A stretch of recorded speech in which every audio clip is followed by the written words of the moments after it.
12 नृत्य राजकुमारियां। प्राचीन काल में एक राजा हुआ करता था जिसकी 12 बेटियां थी, यानी कि 12 राजकुमारियां। वो बहुत ही खूबसूरत थी और एक से बढ़कर एक थी। अब सभी जवान हो चुकी थी। राजा ने उनकी शादी करने का फैसला लिया, लेकिन राजा को एक ऐसी बात का पता चला कि वो हैरान कर देने वाली थी। सभी 12 राजकुमारियां रात भर नाचती थीं। किसी को भी पता नहीं था कि वो कहाँ जाती थी। राजा परेशान हो गया। उसने राजमहल के कमरे का दरवाजा बंद कर दिया ताकि राजकुमारियां बाहर ना जा सके। लेकिन उसकी सारी कोशिशें नाकाम हुई क्योंकि उसने देखा कि रानियों के जूते में छेद थे। वो काफी चिंतित हो उठा और उसने ऐलान किया, जो भी कोई राजकुमारी के नाच के राज के बारे में बताएगा, उसे अपनी पसंदीदा राजकुमारी से शादी करने का मौका मिलेगा और वो मेरे देहांत के बाद राजा भी बना दिया जाएगा। और अगर वो 3 रातों में राज नहीं बता पाया तो उस इंसान को मौत की सजा होगी। ये खबर राज्य के चारों ओर फैल गई। एक राजकुमार आगे आया जो नाच के राज का पता लगाना चाहता था। मैं आपके पड़ोसी राज्य का राजकुमार हूँ और मैं यहाँ आपकी राजकुमारियों के नाच के राज का पता लगाने आया हूँ। राजा ने उसका अपने राज्य में स्वागत किया। रात के भोजन के बाद उसने सोने के लिए एक आलीशान कमरा दिया। वो कमरा राजकुमारियों के कमरे के पास ही था। उसका पलंग ऐसा रखा गया था कि वो रात भर उन पर नजर रख सके और ये पता लगा सके कि वो नाचने कहाँ जाती हैं। राजकुमारियों के कमरे का दरवाजा खुला रखा गया था। राजकुमार अपने कमरे में था, तभी उसके पास 2 राजकुमारियां आईं। उन्होंने उसे शरबत पीने को दिया। राजकुमार ने शरबत पिया और राजकुमारियों की हरकत पर नजर रखने लगा। कुछ देर वो बैठा था, फिर उसका सर उसे भारी लगने लगा और वो सो गया। उसकी आंख सुबह खुली और उसने देखा कि राजकुमारियां नाचकर वापस आ चुकी थीं। ये सिलसिला कुछ और रात चला और चौथे दिन जब फैसले की घड़ी आई तो राजकुमार के पास कोई जवाब नहीं था। राजा ने बिना दया दिखाए उसे मौत की सजा सुनाई। इसके बाद कई लोगों ने अपनी तकदीर आजमाई, लेकिन वो राज का पता नहीं लगा पाए। उनको भी राजा ने मौत के घाट उतार दिया। राजा भी उन्हें मारकर खुश नहीं था और उसे इस बात का दुख भी था कि कोई भी राजकुमारियों के नाच के राज का पता नहीं लगा पा रहा। उस राज्य में एक सैनिक था जो जख्मी होने की वजह से सेना को छोड़कर वापस आ गया था। अब उसके पास कोई काम नहीं था, इसलिए वो राजा के नगर की तरफ चल पड़ा। रास्ते में उसे एक बुढ़िया मिली। उसने उसकी मदद की। उस बुढ़िया ने उसका धन्यवाद किया और उससे पूछा, तुम कहाँ जा रहे हो? मुझे कुछ पता नहीं है। मैं सोच रहा था कि राजा के नगर जाऊं। अच्छा, राजकुमारियों के लिए? नहीं, लेकिन इसका राजकुमारियों से क्या ताल्लुक? क्या तुमने राजा का ऐलान नहीं सुना? ओह हाँ, मैंने ये सुना है, लेकिन अगर मैं इस मतलब से वहाँ गया तो मुझे अपनी जान गंवानी पड़ेगी, जैसे कि बाकी लोगों ने अपनी जान गंवाई है। तुम बस वो शरबत नहीं पीना जो वो सोने से पहले देती है। तुम्हें बस उनके सामने सोने का नाटक करना है।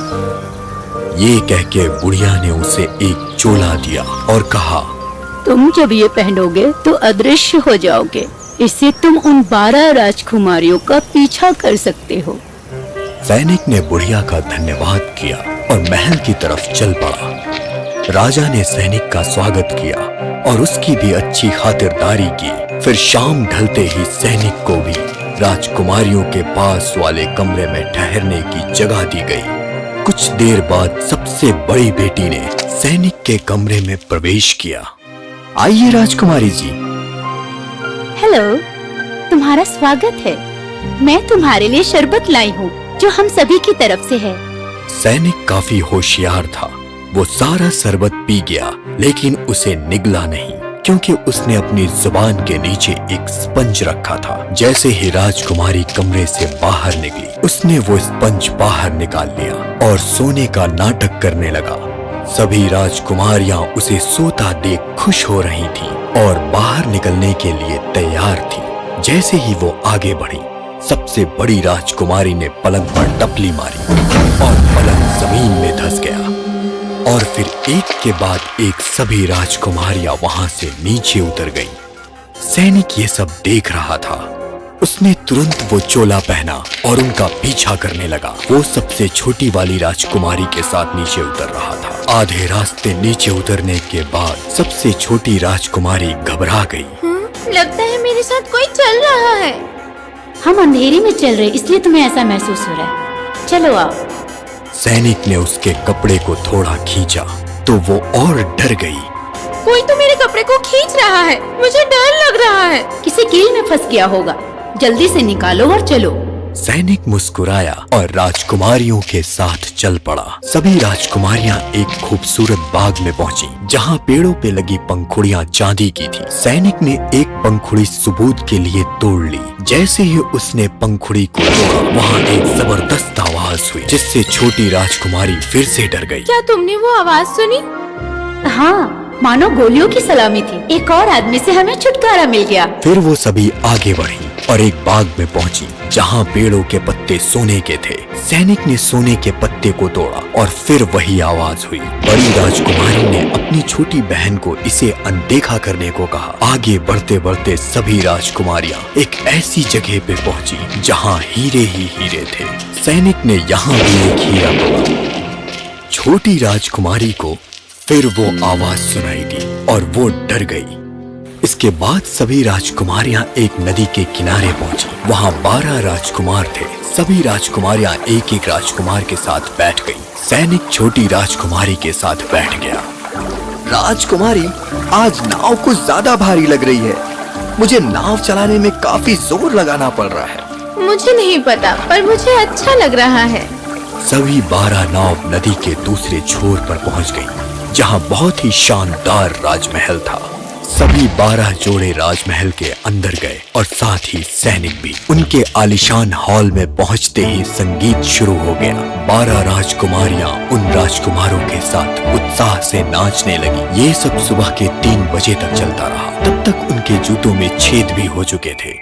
सबने वापस लौटने का फैसला किया। राजकुमारों ने राजकुमारियों के नदी के दूसरे छोर पर छोड़ दिया। इस बार सैनिक बड़ी राजकुमारी के साथ बैठा था और जैसे ही वो अपने कमरे की तरफ पहुंचने ही वाली थी तभी सैनिक दौड़कर अपने बिस्तर पर जाके सो गया। और जैसे ही सभी राजकुमारियां अपने कमरे में पहुंची तो बड़ी राजकुमारी ने कहा, सब ठीक है, चलो अब हम अपने कपड़े बदलकर सो जाते हैं।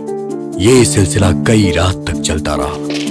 सैनिक उनका पीछा करता और सबूत भी साथ में ले आता और उनसे पहले पहुंचकर सो जाता। जब फैसले की घड़ी आई तो राजा ने सैनिक को बुलाया। महाराजा, राजकुमारियां अपने कमरे में बनी सुरंग से जाती हैं, जहां आपके राजमहल के नीचे एक और महल है। उसने राजा को सारी कहानी सुनाई। राजा ने राजकुमारियों की तरफ देखा जो बड़े से पर्दे के पीछे से ये सारी कहानी सुन रही थी। क्या ये सच है? मेरे पास इसका सबूत भी है महाराजा। सैनिक ने राजा के सामने चांदी, सोना और हीरे वाले सबूत रख दिए। राजकुमारियों ने सच्चाई मान ली और राजा से सच बता दिया। राजा को सच्चाई जानकर खुशी हो रही थी। उसने सैनिक का सम्मान किया। तुम मेरी कौन सी बेटी से शादी करना चाहोगे? वैसे तो मेरी उम्र हो चुकी है, इसलिए मैं आपकी सबसे बड़ी बेटी से शादी करना चाहूंगा। राजा ने अपने सेवक को शादी की तैयारी करने का हुक्म दिया और उसी दिन शादी की सारी रस्में पूरी कर दी गईं। मेरे जीवन के बाद इस राज्य के राजा ये बनेंगे। और फिर सभी राजी खुशी रहने लगे।